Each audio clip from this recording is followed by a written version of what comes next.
Salam Nusantara bagi kita semua. Selamat datang kembali di channel Ray Anastik. Sungguh keterlaluan, bikin malu. Tidak layak disebut sebagai mantan menteri. Malu-maluin. Mulutnya yang manis, ternyata perilakunya yang busuk. Sungguh tidak bisa ditoleransi. Memalukan sekali. Saya tidak nyangka menteri ini bisa terlibat kasus korupsi. Mantan menteri yang saya maksud itu adalah Tom Lembong. Nah, yang menarik dari kasus Tom Lembong ini adalah harta kekayaan daripada Tom Lembong ini hanya ratusan miliar, 100 miliar kurang lebih, 100 miliar lebih. Akan tetapi yang diduga dikorupsi daripada Tom Lembong ini sekitar 400 miliaran. Jadi yang jadi permasalahan adalah kemana 300 miliar lagi, kemana? Diapain duitnya? Menarik ini untuk dibahas, ya kan? Ada seorang mantan menteri melaporkan kekayaannya sekitar 100 miliar, tapi yang dikorupsi sekitar 400 miliar. Kemana? Yang 300-nya kemana? Kan bikin otak kita jadi ini ya, semacam detektif ya, detektif Aldo maksudnya. Maaf, detektif Aldo. Jadi setelah saya memahami, ternyata ada beberapa trik-trik dari para koruptor, trik-trik para tikus-tikus berdasi ini untuk mencuci uang atau money laundry. Mereka ada beberapa tipuan-tipuan gitu, trik-trik kotor gitu. Yang pertama misalnya, mereka biasanya membeli properti atas nama orang lain, bukan atas namanya, atas nama saudaranya mungkin. Mereka biasanya membeli properti.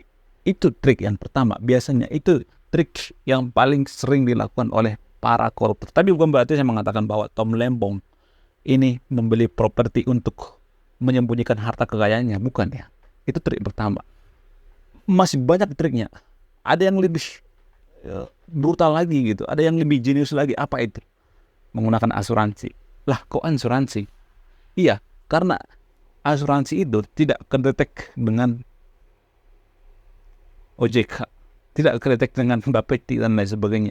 Sehingga para koruptor-koruptor ini, tikus-tikus berdasi ini, memasukkan duitnya ke asuransi. Asuransi itu kan bukan hanya asuransi kesehatan ya. Ada asuransi berjangka, investasi, jangka panjang. Sama seperti, agak mirip-mirip seperti saham lah. Ada trik-trik seperti ini yang dilakukan oleh para koruptor. Dari mana saya tahu? Ya, saya tahu dong, karena saya pernah bekerja di asuransi. Jadi ini trik-trik yang sangat jenius ya. Orang tidak terpikirkan gitu. Tapi sekarang ini Bapeti sama OJK sudah bisa mendeteksi kalau ada koruptor menaruh duitnya di asuransi ya. Sekarang sudah mulai bisa ketahuan ya. Dan ada satu lagi yang jenius yang dimiliki oleh para koruptor ini, menyembunyikan duitnya. Benar kata Bapak, Indonesia itu nggak kekurangan orang cerdas, tapi kekurangan orang jujur. Kalau boleh saya menambahkan, Indonesia itu nggak kekurangan orang jujur dan juga orang yang cerdas. Ya kalau koruptor ini orang yang cerdas atau jujur, nggak mungkin dia korupsi kan. Itu logikanya. Jadi ada satu lagi nih trik para koruptor ini menyembunyikan duitnya. Apa itu? Menggunakan Bitcoin. Ya, Bitcoin. Kenapa mereka memilih Bitcoin ini? Karena susah bisa dideteksi. Tapi kalau alatnya canggih, kalau servernya canggih, maka harta kekayaannya yang di Bitcoin ini tidak bisa dideteksi oleh kejaksaan, polisi, pemerintahan dan lain sebagainya. Tidak bisa, karena Bitcoin ini kan unik ya. Kalau seperti emas gitu, seperti saham atau seperti duit di bank, itu kan bisa terdetek ya, ada pihak ketiga ya. Tapi kalau Bitcoin itu kan nggak ada pihak ketiga, sehingga para koruptor seneng. Jadi kalau misalnya satu negara banyak yang korupsi, berarti tandanya banyak orang yang beli Bitcoin ya. Itu bocoran dari saya. Tapi bukan berarti saya mengatakan bahwa yang nonton video ini percaya bahwa Tom Lembong itu menggunakan duitnya di Bitcoin, ya saya tidak mengatakan seperti itu ya. Disclaimer dulu ya, saya tidak mengatakan seperti itu. Siapa tahu ya kan. Jadi dan sahabat yang nonton video ini kalau bekerja di pemerintahan, ya mohon diseleksi sampai ke sana, sampai ke Bitcoin. Karena para koruptor ini sangat jenius, sangat cerdas menyembunyikan duitnya. Bitcoin ini sesuatu hal yang unik untuk menyembunyikan duit ya. Selain itu saya melihat ada fenomena membenci para koruptor di Indonesia, membenci para koruptor berlebihan di Indonesia. Saya melihat, kalau boleh saya mengkritisi ya, kalau saya pelajari, sebenarnya kita orang Indonesia itu nggak benci samanya yang namanya koruptor, nggak benci. Kita itu sebenarnya nggak benci. Apa yang kita benci? Yang kita benci itu sebenarnya kita benci kita nggak dibagi duitnya oleh sama koruptor itu. Kita benci sama koruptor itu bukan karena kita benci sifatnya yang mencuri, bukan, tapi karena kita nggak kebagian, kita nggak dibagi duitnya. Coba kalau kita dibagi duitnya, apakah kita benci? Apakah kita nggak tutup mulut? Jadi sebenarnya munafik sebenarnya, kalau boleh jujur ya, orang Indonesia itu sebenarnya munafik. Kenapa saya mengatakan munafik? Karena saya mengambil referensi daripada buku yang berjudul Manusia Indonesia yang ditulis oleh Mokhtar Lubis. Ciri-ciri orang Indonesia itu yang paling, menurut saya yang paling absurd itu adalah munafik. Jadi orang Indonesia itu benci banget yang namanya koruptor. Bukan karena mereka benci sifat mencuri itu, bukan, tapi karena mereka nggak kebagian. Coba kalau mereka kebagian, pasti diam aja. Itu poinnya. Jadi kalau kita membenci, kalau banyak di sosmed, banyak yang request nih, Bang bahas ini dong, bahas Tom Lembong. Dalam hati saya senyum sendiri. Kayaknya nggak kebagian. Kalau kebagian mereka ini pasti diem dong, diem 1000 bahasa. Ya kan, itu poinnya. Jadi kita itu sebenarnya negara yang munafik ya. Bukan saya mengatakan seperti itu ya, tapi berdasarkan buku yang berjudul Manusia Indonesia karya Mokhtar Lubis. Nanti baca sendiri ya. Saya melihat ya, justru negara yang paling korup itu adalah negara yang sangat peduli dengan agama. Seperti Sudan, Somalia, Afghanistan, Syria, dan lain sebagainya. Cek data. 10 daftar negara yang paling korup itu adalah justru negara yang sangat peduli dengan agama. Sangat beragama. Sangat mengagungkan yang namanya agama. Apakah karena ini saya jadi malas beragama? Bisa saja. Tapi yang jadi permasalahan itu adalah kenapa justru di negara seperti Konoha, negara yang paling religius di dunia, tapi banyak koruptornya, banyak tikusnya, banyak malingnya. Kenapa? Kenapa seperti itu? Kalau boleh saya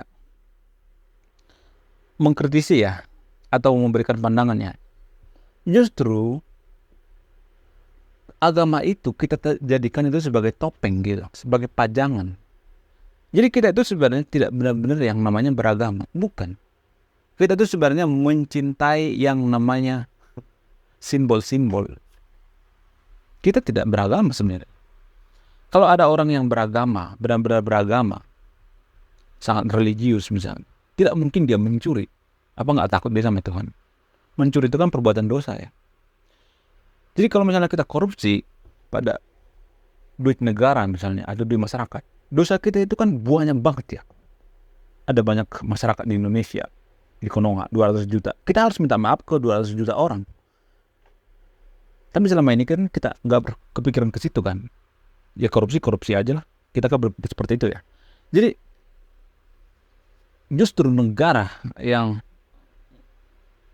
mementingkan yang namanya nilai-nilai agama, tapi banyak koruptornya.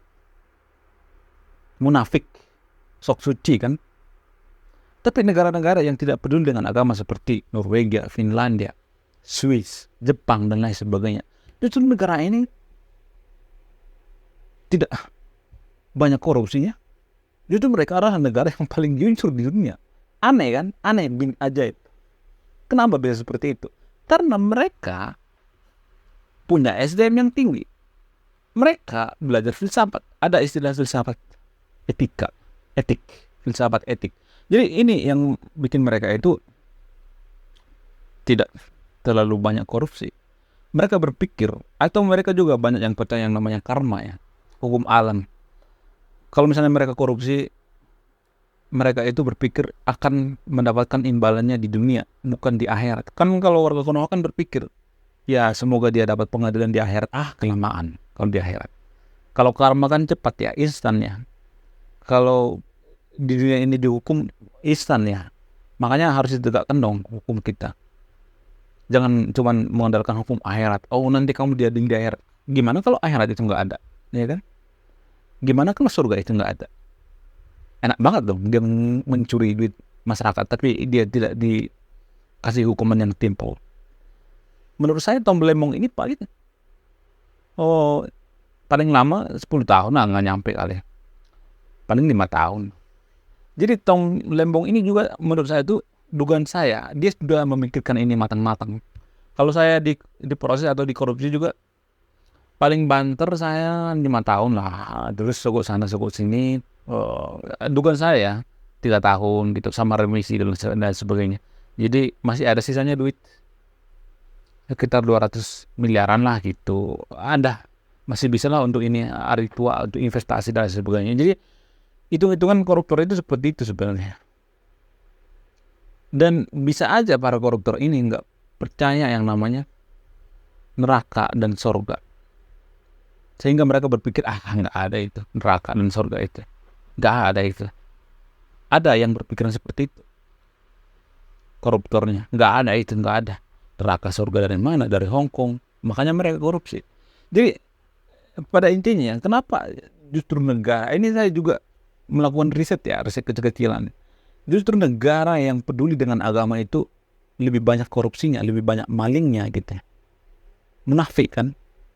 Munafik sebenarnya kita ini. Makanya kita nggak maju-maju. Kita itu adalah negara yang tidak jujur. Kenapa saya mengatakan seperti itu? Cek data. Indonesia itu nggak masuk 10 negara yang paling jujur di dunia. Nggak ada. Makanya banyak koruptor kan. Makanya itulah saya mendirikan channel ini. Biar banyak orang yang jujur.